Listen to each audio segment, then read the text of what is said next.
बच्चों, आज हम करेंगे कक्षा 7वीं की सामाजिक विज्ञान की फरवरी 2021 की वर्कशीट।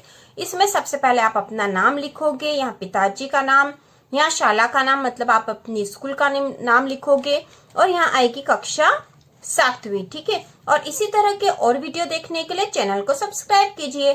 तो चलो बच्चों शुरू करते हैं।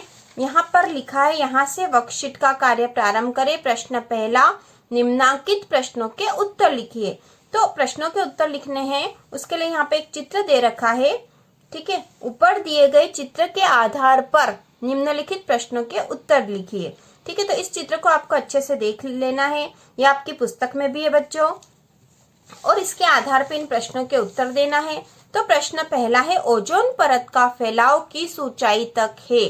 ठीक है, ओजोन परत का फैलाव किस ऊंचाई तक है, तो इसका उत्तर आएगा 80 किलोमीटर तक। ठीक है, 80 किलोमीटर तक। ठीक है, फिर दूसरा है, हवाई जहाज किस परत तक जा सकते हैं, तो इसका उत्तर होगा समताप मंडल। ठीक है, समताप मंडल।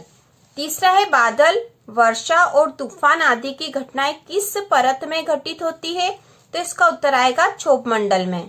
ठीक है, किस परत में, क्षोभ मंडल में।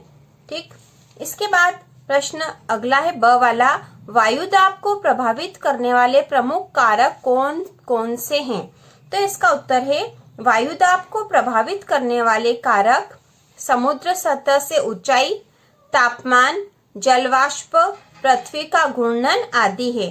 तो यह जो कारक थे, यह वायुदाब को प्रभावित करने वाले कारक है। अब इसमें स वाला प्रश्न है, जल समीर एवं थल समीर में अंतर लिखिए। ठीक है, तो जल समीर और थल समीर में हमें अंतर लिखना है। तो जल समीर, ठीक है, जल समीर, दिन के समय स्थल भाग जल की अपेक्षा शीघ्र गर्म हो जाता है, जिससे वहां निम्न वायुदाब उत्पन्न होता है।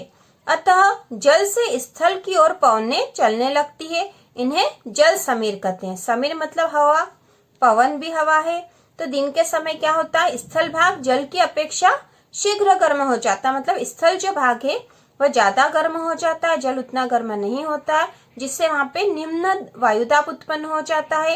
अतः जल से स्थल की ओर पवनें चलने लगती है, इन्हें जल समीर कहते हैं। दूसरा है थल समीर, रात्रि में स्थल भाग ठंडा और जल भाग गर्म रहता है, जिससे पवनें थल भाग से जल भाग की ओर चलती है, जिन्हें थल समीर कहते हैं। तो इस प्रकार हमने जल समीर और थल समीर में अंतर बता दिया है। अब अगला जो दूसरा प्रश्न नंबर 2 है, उसका अ है, विधानसभा से संबंधित जानकारी दी गई तालिका में भरिए। तो इसका प्रश्न पहला है, विधानसभा का कार्यकाल होता है, तो विधानसभा का कार्यकाल है 5 वर्ष। विधानसभा के सदस्य को क्या कहा जाता है, विधायक। विधानसभा सदस्य बनने के लिए निर्धारित आयु है, तो निर्धारित आयु है 25 वर्ष। ठीक है, 25 वर्ष। और मध्य प्रदेश विधानसभा सदस्यों की कुल संख्या है 230। मध्य प्रदेश विधानसभा भवन किस शहर में है, भोपाल में। ठीक है, आगे ब वाला प्रश्न है, विधानसभा सदस्य बनने हेतु क्या क्या अर्हताएं होना आवश्यक है, तो इसका उत्तर है, पहला, वह भारत का नागरिक हो। यहाँ पे अर्हताएं मतलब योग्यताएं, मतलब विधानसभा सदस्य बनने के लिए क्या क्या योग्यताएं होना चाहिए या क्या विशेषता होगी तो ही वह विधानसभा सदस्य बन सकते हैं। तो इसका उत्तर है, पहला है, वह भारत का नागरिक हो, मतलब कोई भी व्यक्ति जो भारत का नागरिक हो वही विधानसभा सदस्य बन सकता है। दूसरा, वह 25 वर्ष की आयु पूर्ण कर चुका हो। ठीक है, तीसरा, भारत सरकार या किसी राज्य सरकार के अधीन लाभ के पद पर न हो। और चौथा है, दिवालिया या पागल न हो। अब प्रश्न नंबर तीसरा है, दिए गए चित्र को पहचान कर प्रश्नों के उत्तर लिखिए। तो इस चित्र जो दे रखा है इसे पहचानना था और प्रश्नों के उत्तर लिखने थे हमें। तो इसमें अ वाला, यह ऐतिहासिक इमारत किस शहर में स्थित है, तो इसका उत्तर होगा दिल्ली में। फिर ब है, इस ऐतिहासिक मीनार का निर्माण किसने कराया था, वह किस वंश का सुल्तान था, तो इसका उत्तर है, कुतुबुद्दीन ऐबक ने कराया था, वह गुलाम वंश का सुल्तान था। फिर स है, इल्तुतमिश ने अपनी पुत्री को उत्तराधिकारी क्यों बनाया, तो इसका उत्तर है, इल्तुतमिश के पुत्र अयोग्य थे, इसलिए उसने अपनी पुत्री रजिया को उत्तराधिकारी बनाया। आगे प्रश्न नंबर चौथे का अ है, दिए गए चित्रों के आधार पर निम्नलिखित प्रश्नों के उत्तर लिखिए।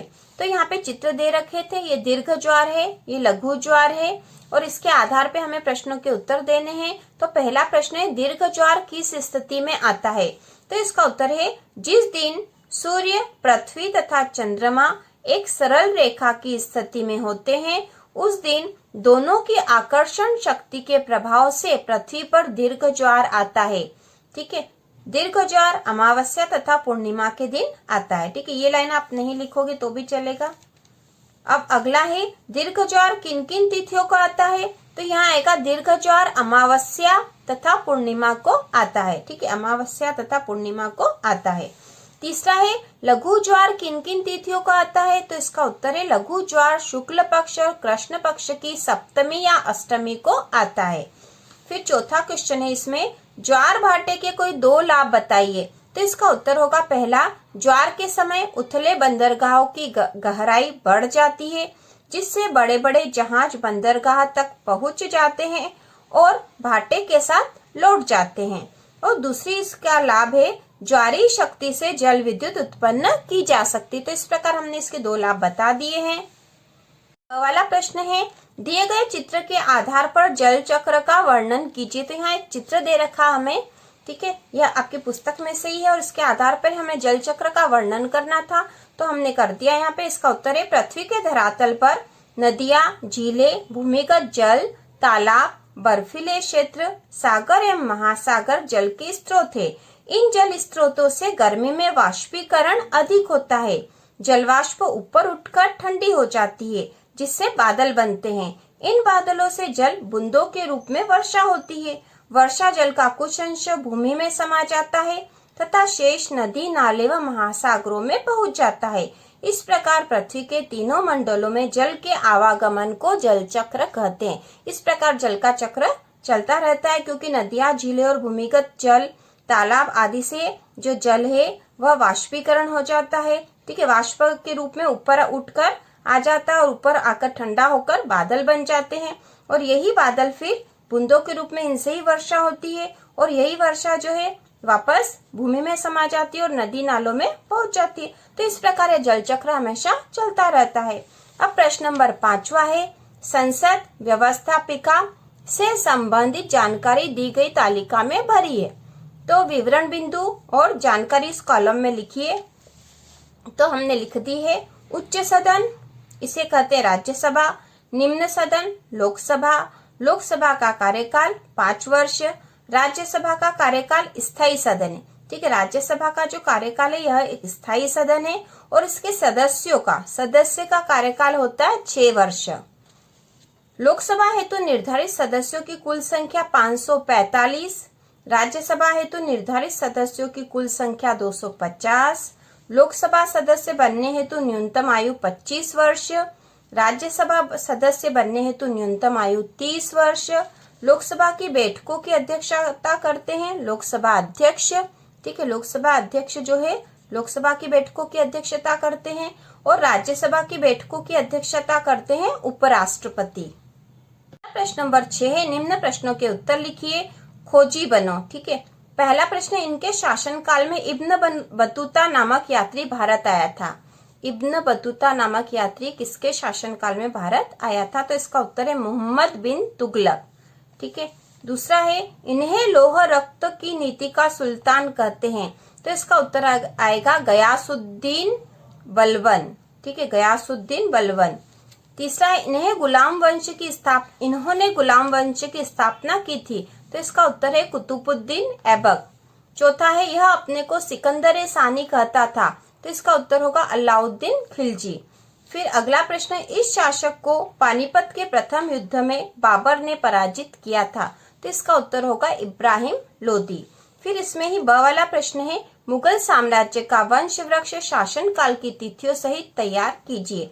तो इसका उत्तर है, हमने मुख्य लिख दिए हैं, जो आपकी पुस्तक में भी है वही लिखे यहाँ पे। तो बाबर, इनका कार्यकाल था 1526 से 1530 ईस्वी, हुमायूं 1530 से 1540 तथा 1555 से 1556 ईस्वी, अकबर 1556 से 1605 ईस्वी, जहांगीर 1605 से 1627 ईस्वी, शाहजहां 1628 से 1657 ईस्वी, और इनके बाद थे औरंगजेब। तो आपकी पुस्तक के अनुसार इतने जो दे रखे वो लिख दिए हमने, और यह वंश वृक्ष हमने इनका बना दिया है। दे रखा प्रोजेक्ट कार्य। प्रश्न नंबर 7, पाठ्य पुस्तक अथवा एटलस की सहायता से दिए गए मानचित्र में संकेत चिन्हों के द्वारा निम्नांकित स्थानों को दर्शाइए। तो यहाँ पे जो जो नाम दे रखे हैं उन्हें हमें यहाँ एटलस में दिखाना था। ये एशिया का एटलस दे रखा है, तो हमें दिखाना था हिमालय व यूराल पर्वत, ठीक है। पामीर का पठार तो हमने यहाँ दिखा दिए हैं, ठीक है। पहले नंबर पे हिमालय पर्वत है और यूराल पर्वत यहाँ पे है, और दूसरे नंबर पे है यहाँ पर पामीर का पठार, फिर गोबी मरुस्थल, नंबर 4 पे लाल सागर, ठीक है, यहाँ पे है लाल सागर। फिर नंबर 5 पर है स्वेज नहर, और उसके बाद 6 पर यांटी सिक्यांग नदी, फिर 7 पे फिलीपींस द्वीप समूह जो कि यहाँ है, फिर 8 नंबर पे बालकश झील है, 9 पे फारस की खाड़ी है, और 10 नंबर पे साइबेरिया का मैदान है। तो इस प्रकार आप मानचित्र में ये सब दिखा सकते हो। और इसी तरह के और वीडियो देखने के लिए कक्षा 6, 7, 8 की वर्कशीट के लिए चैनल को सब्सक्राइब कीजिए।